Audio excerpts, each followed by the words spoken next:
What's going on, everybody, and welcome back to Johnny K Picks. And in this video, I'll be going over my full card picks and predictions along with the bets I'm looking at so far for UFC Denver, Namajunas versus Cortez. First things first, please hit the like button for me. Subscribe if you're new to the channel, or if you just haven't, I would appreciate it. Turn on those notifications so you know when I put out my videos, when we go live on our live shows on Wednesday nights. Maybe something else. You never even know. So turn on those notifications just in case. Leave some comments below on the fights that you liked this week, how well you did at UFC 303, any other fights that you're looking forward to in the future. Put those comments below. And if you haven't already too, check out my Patreon. It's patreon.com/JohnnyKpicks. I put out my early bets, cheat sheets, anything like that. $5.99 a month. You can also join for free. I also put out free content there as well. So it's been a week. We had that week off, so happy 4th to everybody. Hope everybody had a safe week off. We went to Southern Indiana, had some hiking, did some fun stuff down there, so we had a good time off. And yeah, we're ready for some fights here. It looks like when I left, we only had 8. Now there's 11, so there's some pretty interesting fights here. So we'll get to it here in a second, but I just wanted to go over real quick UFC 303. We'll go over the fights real quick. So the first fight with Vinicius and Ricky Simone. Ricky Simone doesn't look like he used to. I do remember that, and he looks like he's on a downward trajectory, if you want to say trajectory. But Vinicius, I mean, he looked good. I didn't think he looked all that good, but he definitely looked better than Simone. So good win from him. Looks like those legs were beaten up a little bit. So we'll see what happens with him next, though. Interesting close fight here for Ray and Carlos Hernandez. I thought Ray won ever so slightly, but very, very close fight. So good win from him. Boudet versus Orlovsky, very, very close fight as well. But I really thought Boudet won that fight, even though it was very uneventful. But I just thought he landed the more damaging shots, if you want to say. Orlovsky was not doing too much, but not to say Boudet was doing much better, but I thought he won. But it is what it is there. Jillian versus Watterson. Jillian domination for 3 rounds. Tried to get the finish, but couldn't do it. Watterson's tough. Sucks that Watterson is retired now, but looked like that was planned from the start because they already had a montage video ready for her. So it is what it is, but good win from Jillian. She's looking better and better in that strawweight division for sure. Peyton Talbot, Jamori. Peyton Talbot's looking real good right now, and yeah, everybody knew he was the real deal. 19-second knockout. Good win from him there. It was Giannis's first fight at bantamweight. I don't know if that means anything or not, but it is what it is. Peyton's looking great. Gene Silva versus Charles Jourdain. Silva's looking like a monster as he is, and guess what? He's fighting this week, and it's crazy. Crazy step up in competition for him as well. I thought this was a step up in competition. He looked great. I think he was the first person to ever knock out Charles Jourdain. So we'll see what happens here. Another close fight here. Feely versus Swanson. Honestly, could probably win either way. I'll be honest. I have no idea who won that fight. This was probably the closest fight you could have really argued who won that fight, but Feely maybe won, just maybe landed more shots. I think Swanson landed the more damaging shots, if you want to say. So, yeah, very close fight, but Feely got the win on this one. Piper versus Marc-Andre. Crazy knockout from Piper. Short and easy, quick. He's always dangerous early. You just have to get him into the second and third rounds, and then anything can happen.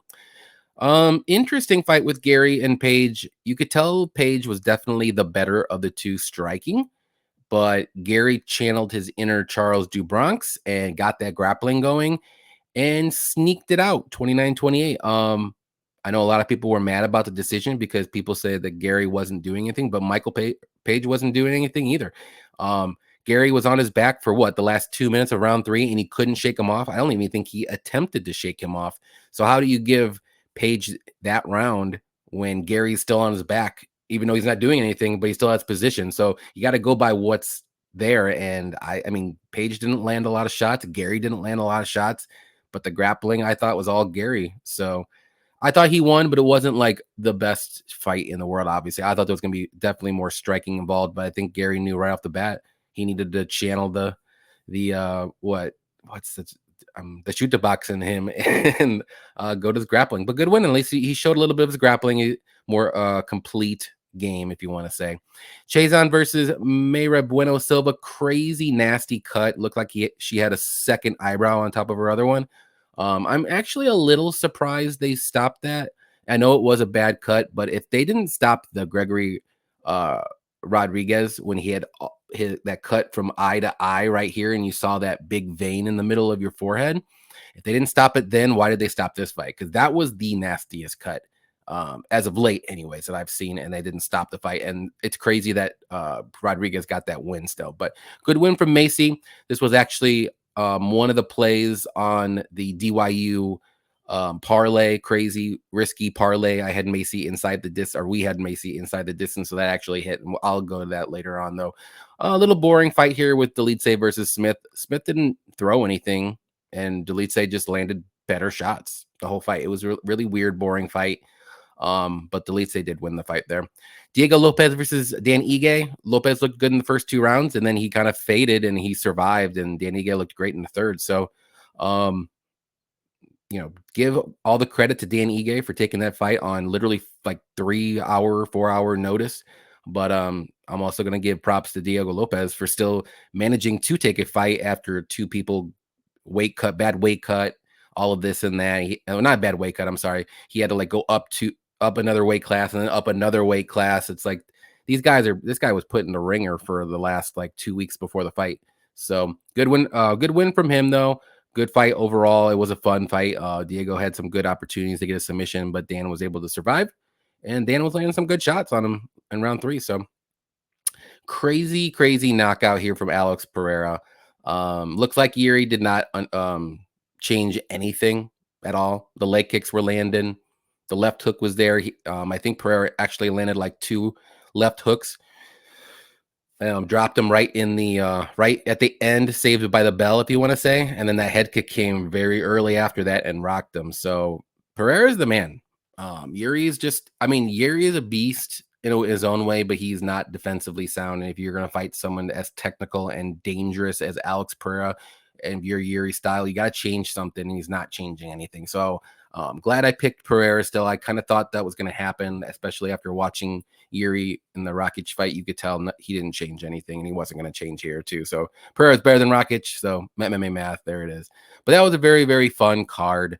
And I know a lot of fights were they were made up on the fly like a week or 2 out. So I'm glad they did all that. Everything worked out for them. But from my bets, though, I had, let's see, 1, 2, 3, 4, 5, 6. I actually had 7 bets, but I had Diego Lopes money line against Ortega. So that was wiped out. That's why you don't see it here. So 6 bets. I won 4 of the 6. I actually had 2 more bets that I posted, but I bet MMA Tips did not have the option to play them. I had Peyton Talbot to win in rounds 2 or 3. That did not hit, but I also had Pereira to win by knockout in rounds 2, 3, or 4. That one hit. So I won a little bit of money on that one, on those 2 bets. So I think I won an extra half unit. So, but overall 3.71 units tracked. And then if you want to count that extra half unit, go ahead. I don't care if you do or not. But also too, with the DYU live show bets, me and 138 MMA had that safe parlay of Jillian and Joe Pfeiffer. That was the not the least sweatiest parlay of the night. That hit with ease. And we also had the beer money parlay, which we only threw $5 down, and it was a plus 2,300, and that hit because we also had Macy Chazon to win by inside the distance, and the Pereira fight to end in round 2, and that ended it just in round 2, like 13 seconds since that hit, plus 2,300. So that was pretty cool. Well, this week coming up on Wednesday, we're gonna have 2 more bets for you, so definitely check us out so you can get the show bets too on Wednesday night. So all right, enough talking about 2 weeks ago. Let's get to UFC Denver. Like I said, we have 11 fights. They made up a few fights here in the last 3 or 4 days, so let's get right to it. As you see, lots of cancellations, withdrawals, injuries, staff impact. There's a whole crap ton. So let's get right to it. We got Josh Fremd versus Andre Petroski. Interesting fight here. Fremd, he's well-rounded. He's got okay striking. I would say he has better grappling than anything, but his wrestling isn't all that great. Takedowns are a little sloppy. He does have to work for them up against the cage. But I always go back to the fight when he fought Jordan Pickett, and I know he missed weight. I don't remember if it was short notice or not, but he did not look great against Jamie Pickett, even though he won that fight. But it was a very weird fight. Then he got destroyed by Kopilov. So like he looked very good against Dumas too as well, but it's Dumas.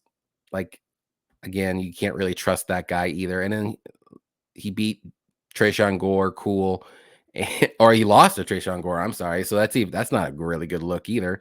And then the Hernandez was actually a pretty decent look because he took that fight on short notice. But like I said, overall, well-rounded guy. He doesn't really blow you away anywhere. He's decent everywhere. Petroski, though, good wrestler, good takedowns. He's got very good grappling.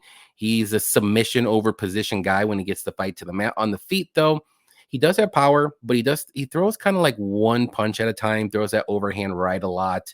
He does fade on the feet as the fight goes on, but if for whatever reason if he can get the fight to the mat, like in rounds 2 or 3, he has like a different gas tank and it looks like he's fresh. But if he's on the feet, though, he just looks like he's sloppy and like even sloppier than usual. So, like I said, interesting fight. I'm gonna just ever so slightly lean Petroski. I think he's the more dangerous guy, especially on the mat. On the feet, maybe Josh is a little bit more technical striker, but I don't know if he has the power to knock out Petroski, even though Petroski's has been knocked out in his last couple fights. But these are against, I would say, better strikers, especially Pereira. The Malkoun one was a little interesting.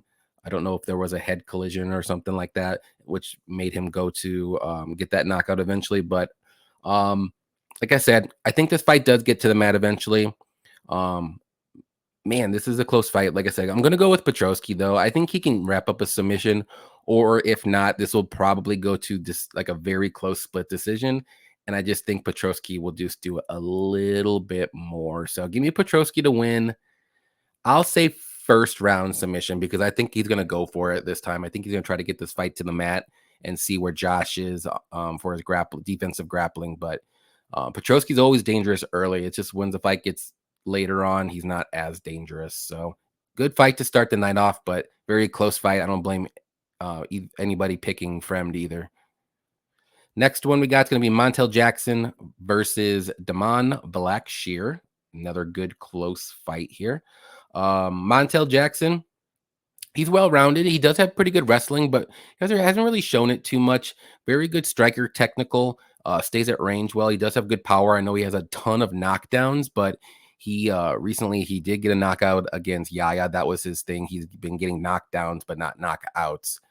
He does have good takedown defense. Sometimes he can be a little low volume, but like I said, he is very technical. Picks his spots. He has got good straights down the middle. He just needs to let his hands go a little bit more. Other than that, I think Montel's like a really good guy overall. Blackshear, though, very good grappler, very good submissions, pretty decent takedowns. He does have good striking too. I know he fought Mario Batista, kind of looked a little out of his element there, but he does have a good win against Jose Johnson, which isn't the greatest. Luan Lacerda also not the greatest, but the Basharat fight was interesting. We seen a lot of defensive grappling from him, good sweeps. He almost had him in the third round there. And then, like I said, he's a really good fighter. And this is going to be another very, very close fight, but I'm just going to lean again, Montel Jackson. I do think he's the more technical guy on the feet. I think Damon needs to get this fight to the mat, but I think Montel can keep this fight on the feet, maybe work in some wrestling of his own. But like I said, lately, he hasn't been using that wrestling. He's been staying on the feet more so and stuffing takedowns. So I think Montel will win the striking exchanges more so. I do see this fight going to decision. So give me Montel to win. I think he wins 2 rounds at least. Montel needs to be careful not to put himself in a bad situation where Blackshear can get a submission. Other than that, yeah, I think Jackson wins this fight 29-28 decision. It'll be another fun one. Next one we got is going to be Luana Santos versus Maria Agapova, which we haven't seen in a while. I want to say almost 2 years. Almost 2 years, a year and 9 months. So Santos is well-rounded. I would say she's a better grappler than a striker, though, but she does have pretty decent striking. She can be a little hittable on the feet, but she does throw a good volume. She is durable. She does have pretty good cardio as well. She didn't miss weight in her last fight against Edgar, was able to get takedowns on her, keep her down there, control her. So that's always a good look for this fight, especially. Agapova, though, she's going to be the better striker here for sure. She does have pretty good power in her hands. She does have good combos, good kicks. She does have some decent grappling, but defensive grappling, not good at all. She can be controlled. Also, she does not have good takedown defense either. So that's what I see in this fight. That's the biggest thing here. Luana needs to get this fight to the mat, which I do think she will. She did show in her last fight against Stephanie Egger. She wanted to get the fight to the mat. She did get the fight to the mat, and I think she can get this fight to the mat as well. So I'm very confident Santos gets this fight to the mat, like I said, and wins that way. Whether it's going to be by submission or not, I think she can win by submission. I think she can win by a ground and pound knockout, and I think she can win by decision. So Agapova's, I think, path to victory here is obviously keep the fight on the feet and maybe get a knockout. Otherwise, I don't think she's going to win this fight. So give me Santos to win. I'll say by submission, just to double check here. She does have 3 submissions in her career. So let's go with submission because Agapova's, like I said, she's lost by ground and pound knockout too. That was the craziest thing. I forgot. Miraz was able to get her submitted, and also Jillian. So I can see another submission here. She hasn't fought in a while. Luana's on her way up. She's still young, 24 years old. So give me Santos to win by submission. I'll say second round. Next one here. It's going to be Jasudavicius versus Fatima Kline. Jasmine was supposed to fight someone, and I don't remember who. Oh, Vivian. She was supposed to fight Vivian Araujo. And now we have Fatima Kline here entering. So Jasudavicius, a very good wrestler. She doesn't have traditional takedowns, if you want to say like double legs. But she usually gets most of her takedowns along the fence with trips and maybe single legs, but she's very tough. She's very durable. She's strong in the clinch. Her striking isn't the most technical. She can be a little hittable on the feet as well. She is a little slow with her striking, but where she excels, like I said, is when she gets close, she gets in the clinch, she gets you up against the cage, and she's going to get you taken down. She's very good on top, good ground and pound. And that's her game. That's what she wants to do. And she's going to be there for all 3 rounds. She's a dog. She's going to push forward at all times. And so Fatima Kline, though, taking this fight on short notice, making her UFC debut. I think she was a 2-belt champion in the regionals here, and she fought recently. She normally fights at strawweight. I know her last fight, I believe it was at flyweight for the vacant belt, and she won it. But she's a very good grappler. She's more so a grappler first. She does have solid striking, good cardio for all 3 rounds. And she's very good, actually. But this is, she's taking this fight on short notice. I know the stats say that they're pretty close, but I do think Jasmine's going to be bigger for sure, stronger as well. So we'll see what happens here. I'm going to go with Jasmine, but I do think Kline's very good, especially on the mat, like I said. And I do think this fight will take place on the mat. Now, if it doesn't, this could be a very close fight, actually. And, Kline's actually the favorite, and Jasmine's the underdog when she's taking this fight on short notice and UFC debut. So I'm going to go with the experience here. I know she's getting 35 to 24, but this is one of those fights. This is going to be a tough fight for Kline now. But we've seen Jasmine, do well. Cortez was able to out-grapple her and actually outstrike her, and Natalia Silva. So she's losing to good fighters. And then she's beating the fighters that she needs to beat. So very fun fight. I'm going to go with Jasmine here on the short notices. And maybe if this fight was on full camp, maybe I would lean Kline, but I'm going to go with Jasmine on this one. I'm going to say by decision. We'll see what happens in the later rounds. Maybe Kline wins round 1, and then you can live bet Jasmine in round 2. Another fun. Ooh, skipped it. Another fun fight. Joshua Van versus Charles Johnson. And yeah, this is going to be a striking fight all day. But we know Joshua Van's been looking for a fight lately, and he finally got one here. 22 years old. Very good striker. Very good boxing. Very good combos to the body. Always pushes forward. Throws tons of volume. He can be hittable with his counters. and kind of get rocked a little bit, but he's still going to push forward. He's not really a grappler, but he does have pretty good takedown defense and does have a pretty decent get up game if he's taken down, which I don't think there's going to be a lot of takedowns in this fight.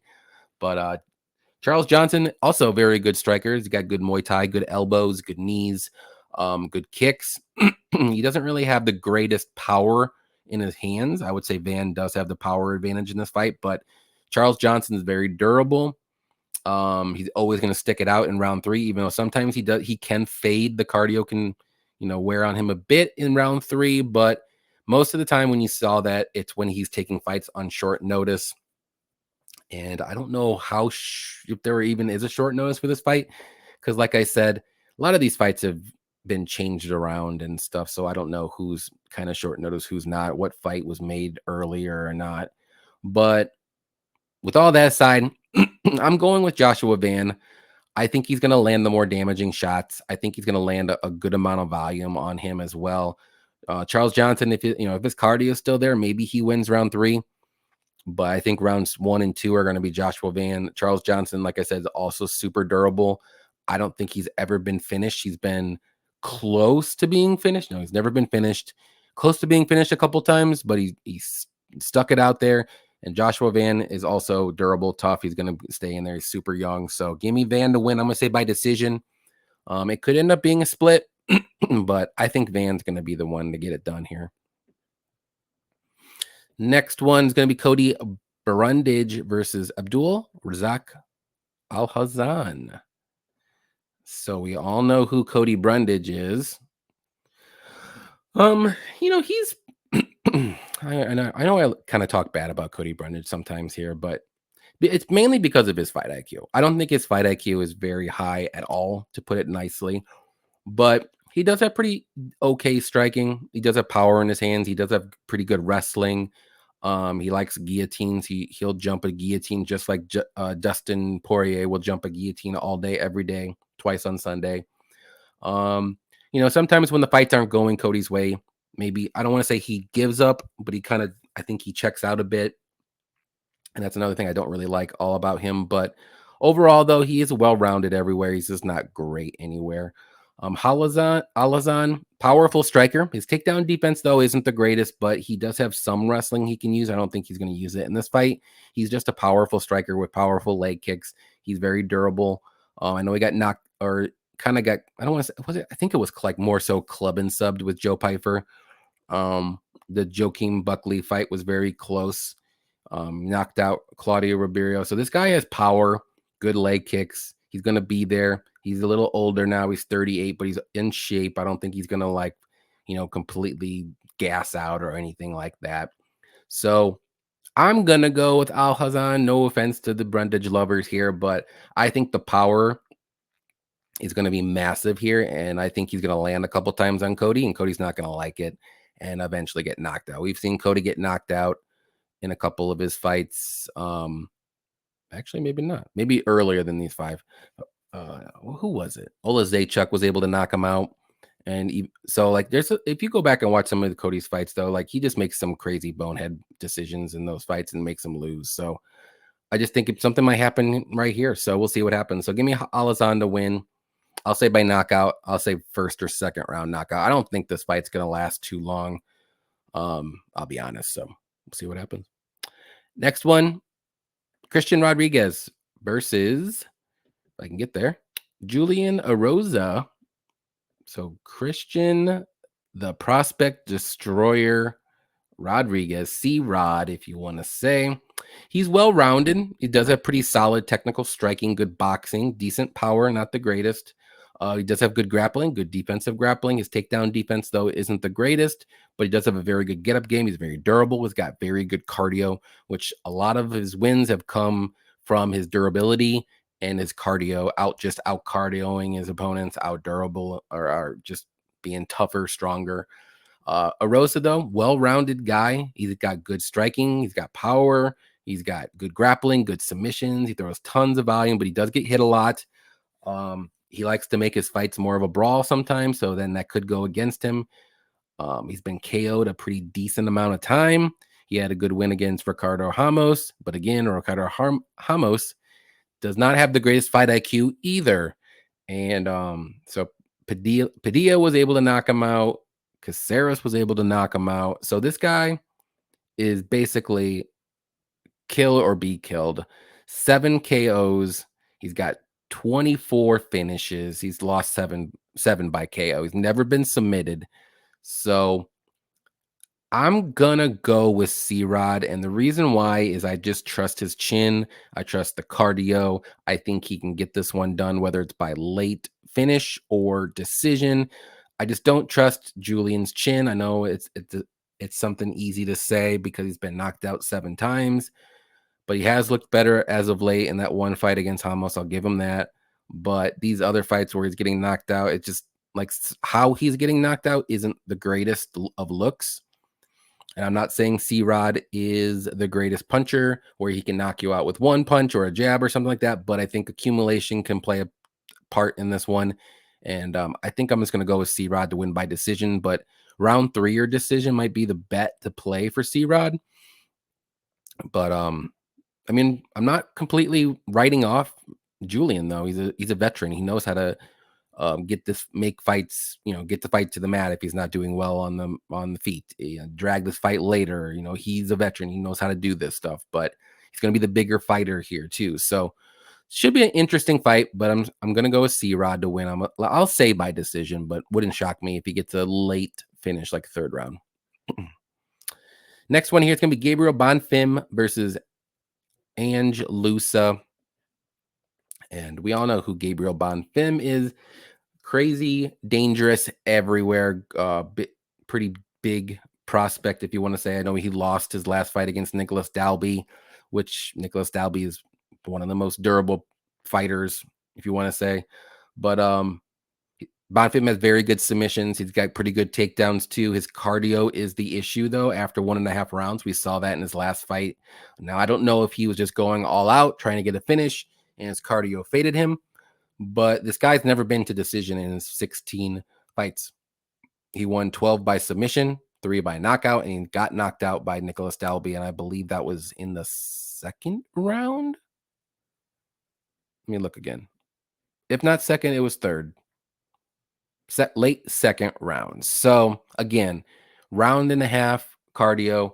A lot of his finish have come under 1.5 rounds too. Never been to decision. But Loosa, well-rounded guy, more so a striker. He does have pretty decent power. I wish he had a little bit more power than what he's shown us. And when you look at him, you're like, man, this guy's probably a tank. Well, he's durable, but he doesn't have that power side of the tank, though. Let's see. Like I said, good volume, good durability. He can be a little hittable too on the feet. He does have good takedown defense, and he does have pretty solid wrestling and takedowns if he wants to use it, which I don't think he should at all. But here's the thing. If Loosa can drag this fight into the late round 2 or round 3, he has a chance. If not, Bonfim's going to win this fight all day. He's the more dangerous guy. So rounds 1 and 2 are going to be the most dangerous for Loosa here. But I'm going to go with Gabriel. I'm not going to lay any chalk on this, though. I need to see a little bit. I know how dangerous Gabriel is, but it's the cardio that worries me. And Anj is very durable. Let's see. He's never been finished in his career either. One again, the Reese McKee fight. He was very close to getting finished, like with 30 seconds left in that fight. But other than that, I've never seen him get remotely close to being finished or tired or anything like that. So give me Bonfim to win. I'm going to say inside the distance because it's going to be a little bit safe, but probably submission. Probably 1st or 2nd round. And if not, like I said, Loosa's going to win this fight probably by round 3 or decision. All right. I know this fight's fairly new. Like I said with Gene Silva earlier today, Drew Dober versus Gene Silva, which is a fantastic matchup that they made out of nowhere. Dober, powerful striker. He's got powerful kicks, quick hands, good boxing. He's durable. I know he got knocked out recently in the Matt Frivola fight, but he wasn't like out cold. You could argue that was maybe a little early stoppage, but either way, I think the writing was on the wall for him. He was probably going to end up getting TKO'd or whatever you want to say. Dober has good cardio. His takedown defense isn't the greatest. He does have pretty decent get-up game and submission defense too, but he has some bad fight IQ moments too. And this last fight against Renato Moicano, very fun fight, very close fight, but he made one mistake and it cost him the fight in the third round. And we've seen it a couple times in a couple other fights too. Gene Silva, powerful striker, good volume. He could be a little hittable on the feet, but he's durable, good takedown defense. He can grapple if need be and wrestle. He is mainly a striker, but he has the option to change it up here and grapple and wrestle, I think. And I know he's taking this fight on short notice, also up a weight class, but he did miss weight in his last fight, which was almost 2 weeks. Actually, it was exactly a week ago. So that's the little red flag with Gene. And for me, the little red flag from Drew Dober is going to be his little fight IQ, especially if the fight goes on into the second and third rounds. So both these guys are tough and durable. I'm leaning Gene Silva. And here's my reason why, because normally I think a lot of people are going to make Drew Dober, this guy's taking this fight on short notice, up a weight class. Well, Gene Silva is a smart fighter, and I can trust his fight IQ a little bit more than Drew Dober. And I think Gene can also mix in the wrestling and the grappling. Now, will he be able to do it for, more than 3 rounds? Maybe not, because he is taking this fight on short notice, up a weight class. He'll have that extra weight on him. But I think he can match Dober's striking, and if it gets a little too crazy, I think Silva can shoot some takedowns and work the wrestling and grappling and winning the rounds that way too. So I think Drew Dober needs to get a knockout. Gene Silva's never been knocked out.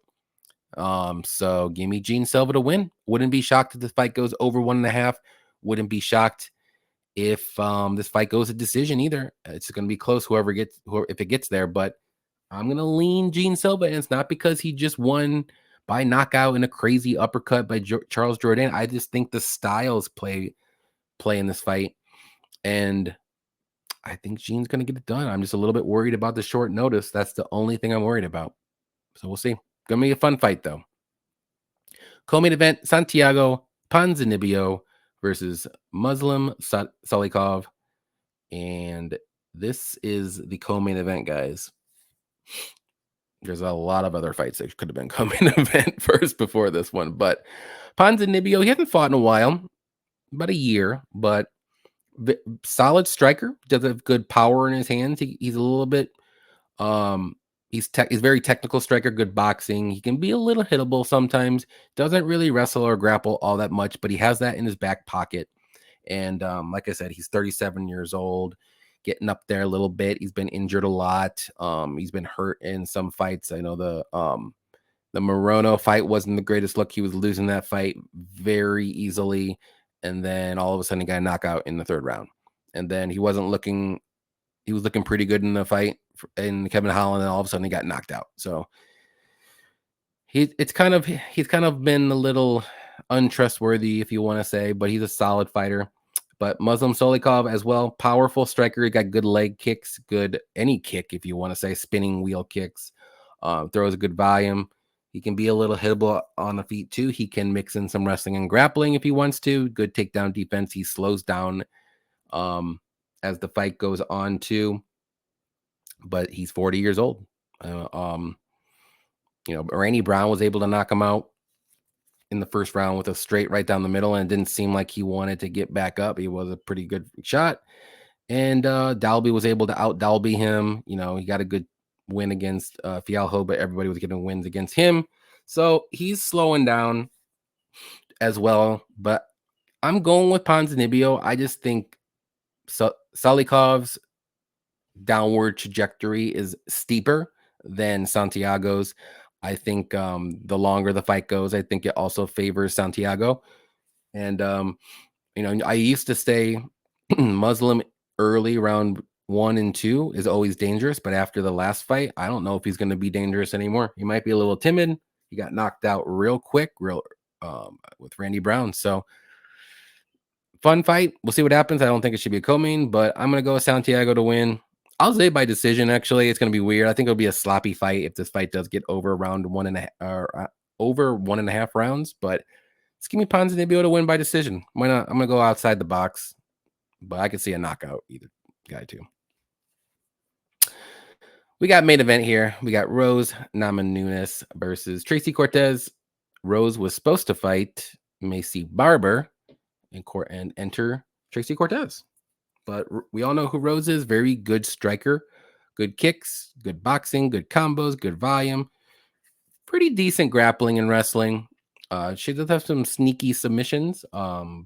Always like her little red flag is her mindset. But you know what? I think I'm not going to really look too much into that because I like the last couple fights up at flyweight against Manon Farrell. Very close fight. And then she won against Hebus. That was also, I wouldn't say it was as close as the Farrell fight. I did think Rose won, but Hebus put on a um, good fight for her for that one too. But yeah, very solid everywhere still. I know she's 32 years old now, so but very good striker. Now Cortez, she's a wrestler, good takedowns, good top control when she's on top. She does have good ground and pound. Her striking, though, is just okay. But in her last fight, it looked very good. But Jasmine's very hittable. So this is going to be two completely different kinds of striking against if you're comparing Jasmine and Rose, because Rose is way better defensively sound as well. But yeah, Tracy's going to want to try to get this fight to the mat because I think she's going to be outmatched for sure on the feet, and it's pretty much night and day. But Rose is a very good grappler, good defensive grappling. She does well off her back. So if she does get taken down, which I can see maybe once or twice early, but this is a 5-round fight. I don't know where Tracy's cardio is going to be, especially in rounds 4 and 5, because we've seen some of her fights too. In round 3, she kind of does slow down after pretty much dominating rounds 1 and 2, and then she kind of slows down a bit. So I think Rose is going to be there for all 5 rounds. I think she's fought 5 rounds in 4 of her last 5 fights, maybe. So yeah, some of these are all 5 rounds, even though they might have not gone to it, but like Esparza did, but let's not talk about that. Zhang fight was very close, 5 rounds. I think Farrow was 5 rounds. I don't remember if Hebus was or not. Either way, she went to decision. It looked good. Yeah, Rose is the pick, obviously. I think she wins. I'm going to say by decision. Wouldn't shock me if it's a late finish, though. Maybe rounds 4 or 5 or decision is the play. I might do that bet here, whatever FanDuel gives me, but I can't put that on Bet MMA Tips because they don't have that. Actually, you know what they do? I think they do. It was the one that I did for Alex Pereira. It was rounds 2, 3, 4 knockout. They didn't have that one, but they have 4 or 5 decision. Okay, there it is. Spoiler alert. That's probably going to be one of my bets. Anyways, give me Rose to win. I'm going to say by decision again. Should be a fun fight, but I just think Rose is the better fighter overall, and Tracy is taking this fight on short notice. But there you have it. All 11 fights for UFC Denver. Thank you, everybody, for watching. If you made it this far, please hit that like button for me. Leave the comments below. Helps the algorithm out and the video. Appreciate it, all of it. Wednesday night, Defend Your Units will be back 6 p.m. Central, 7 p.m. Eastern. On the show, I'm going to have Effie from Any Action Sportscast on this week. So definitely don't want to miss that. It's going to be fun talking with Effie and the chat as always, each and every week. But yeah, that's all I got. Should be a fun little card here and get back in the swing of things. And then next week after that's not going to be all that great either. So we got to hope we can make it to UFC 304 in a couple weeks here. So take care, guys. See you next time. Let's go.